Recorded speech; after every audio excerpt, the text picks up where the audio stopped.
guys, welcome back to my channel. Halloween is around the corner, so I thought I'll film this tutorial. I am a pumpkin, if you guys can't tell.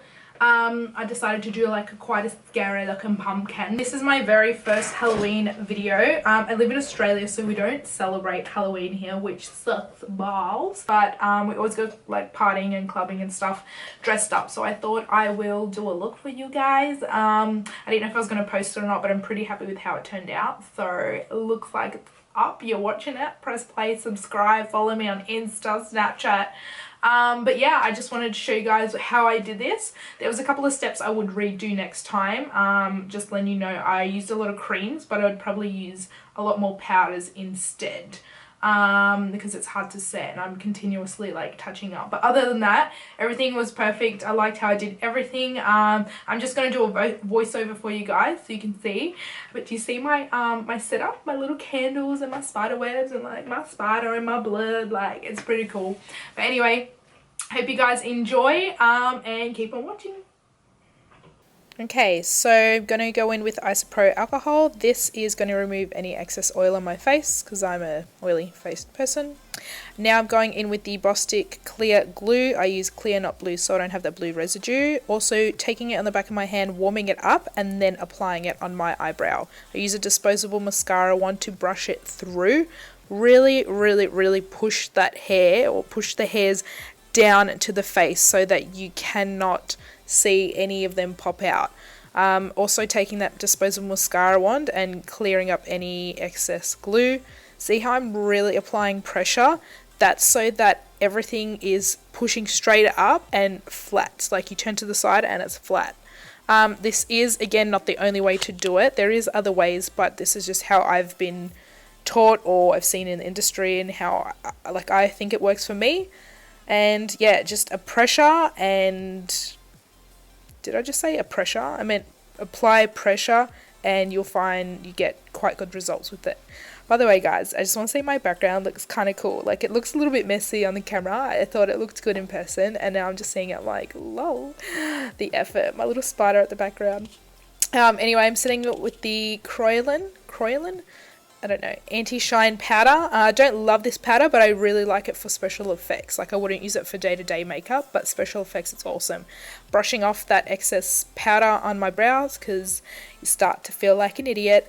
And I'm taking that disposable mascara wand, or a cleaner one again, and cleaning up any excess glue.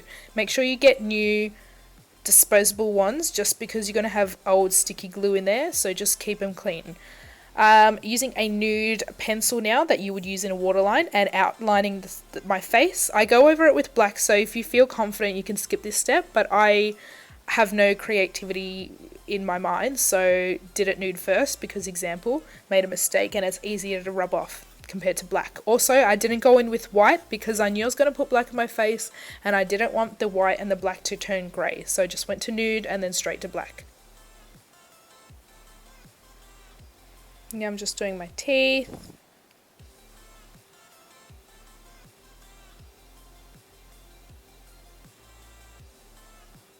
Okay, so I'm taking a black eyeliner now, eyeliner pencil, and I'm going over the nude that I made. I'm doing little strokes just so that I don't make a mistake with one long line. Doing my nose, and I'm going to colour in my eyes and my nose first before I do my teeth. And let's pause. This is a dupe for a Makeup Forever palette. This one I got on eBay for like 15 bucks, so I'll link it in my description bar below. And this is what I use to paint my face with. It is makeup, and yeah, it's pretty good. It's really pigmented. It lasts all day and it holds really well on the skin. Painting it with a flat top brush. I'm going in around my whole eye to shade in the colour, and also you'll see me soon really define the line up and clean it to make it a bit more sharp. With this, please guys, use an eyeliner for the waterline. Do not use this paint for it because it's not safe, I guess. Or you just don't want to risk anything as well. Going over, cleaning it up. With your nose, don't stress too much about it. It was super hard because you look to the side and it's crooked, but you look straight ahead and it's perfect. So it's a bit tricky. Here I'm doing my teeth using a small angled brush by Designer Makeup Tools, And I'm making really nice crisp zigzag lines. Wonder if it doesn't look crisp there, does it? You know, but try to make them as clean as you can. You can always go in and clean it up anyway. Now I'm using that flat top brush that I used to colour in my eyes, and now I'm taking that to colour in my mouth, lips included. Same thing on the other side, and colouring it in. I'm just like, oh, this is weird, looks funny. Cleaning up those lines as much as I can. Now, here is where I've made a mistake. A big one. A big boo-boo. I should have done the orange paint first, like lay the orange foundation base first and then do the black on top. But I just didn't really watch any YouTube tutorials before this, and I'm hating life right now, as you can tell. So do the base first, the orange base, and also to get this color orange, I used a lot of yellow and a little bit of red from that makeup palette that I had with all the colors. This, I'm using a larger foundation brush to do my neck, my ears, everywhere in between.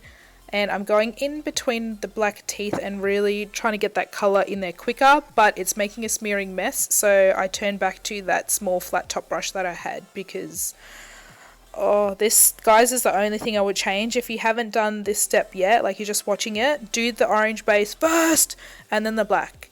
If you want, you can do this, a bit more of a challenge, and see how your skills are with getting precise, but who wants to do that? And I'm going in with more orange with a Jessup brush I bought on eBay for like $2, just applying more base colour, the orange. Now I'm cleaning up the lines with the small angled brush, making them a little bit more sharper and filling in my teeth to make them very black. Here is a mistake that I made. I just wanted to show you guys that it's easy to stuff up. I'm wiping it off because, you know, can't deal with it. I did it with gel, but next time I do it, I'm going to do it with powder. Now I'm going in to set my face. As you can tell, it's creasing a lot. I couldn't deal. So setting whatever colour cream with whatever colour powder. So black on black, basically. Black powder is being used to set my black cream, and then the orange I didn't have a colour for, so I'm going to go with the Kryolan anti-shine powder and then set my face, the rest of my face, with that, just because I was getting quite shiny, because you know, like I said before, I'm shiny as fuck. Now I'm using a thin angled brush by Zoeva. That is what is going to be, like, I'm using to carve out the shape of the pumpkin, like the outlining of it. Now with this, you want to aim for getting the lines to make them look like they bulge outwards. So start in the peak where my hairline is at the middle there, and they're bulging outwards. This gives it more of a like bulb shape. I don't know, like a rounded shape. See how they all conjoin into my hairline? Does that even make sense? Am I even using English language words? Conjoin. And it gives it more of a round look, basically. So I'm going in, I just used a small bullet brush to shade the colour a little bit to give it a bit more of a diffused look. Then I went back in and defined it again. So I'm defining it, shading it, defining it.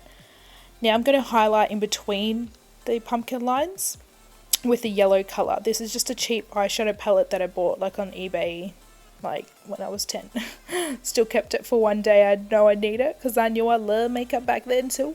But anyway, that's going in between the baubles, like the cracks, I guess you could say, the splits. We'll call them splits. So yellow all in between the splits. Lol, what a word. And that's going to give my face dimension. It's going to make it look like it's highlighted and it's actually popping out. Look at my face, lol.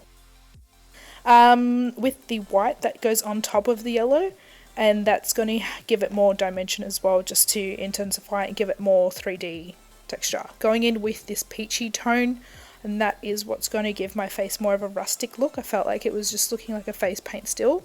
So here I'm really liking it. It's getting a little bit more shadows in the face, and that's what's really going to make it stand out.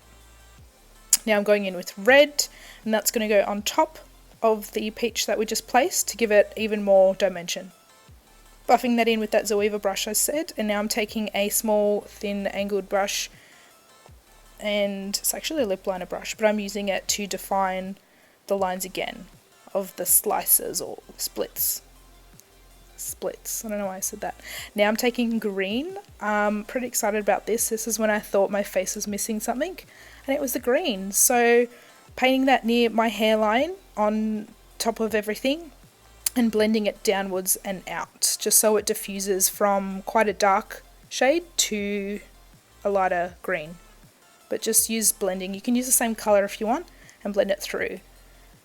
Now with that liner brush, I'm going in on the sides of my eyes, and I decided to make a little bit more of a haunted look. I'm doing these little branch-like things. They're kind of curvy. Try not to make the lines too straight that they look like straight lines, like 3 straight lines together. Just curve them around, make them turn a little bit, make them look really creepy. And yeah, don't go overboard, because one eye I did more than the other and I felt like it was a bit too much. But this adds a really nice detail, I think, into the lines. See how they're curving? And define that line one more time for the splices, the splits, for whatever, for the pumpkin, the lines. And adding black to my neck, my ears and my hairline, just because I wanted to be a floating, creepy pumpkin head. Taking my hair out, it's messy as fuck, so I decided I'm going to tease it, because it needs to be washed. Just jumped straight in the shower after all this, I loved it. Teasing it, giving it some volume, make you look a little bit scary. And that's it, we are done. So yeah, that's it. I hope you guys enjoyed. It was very, very fun making this video. I absolutely loved it. And oh, look at me, Rick Rose. Yeah, honey. Hope you guys enjoyed. Subscribe to my channel. Follow me on Insta and Snap. And we'll see you in the next one. Bye.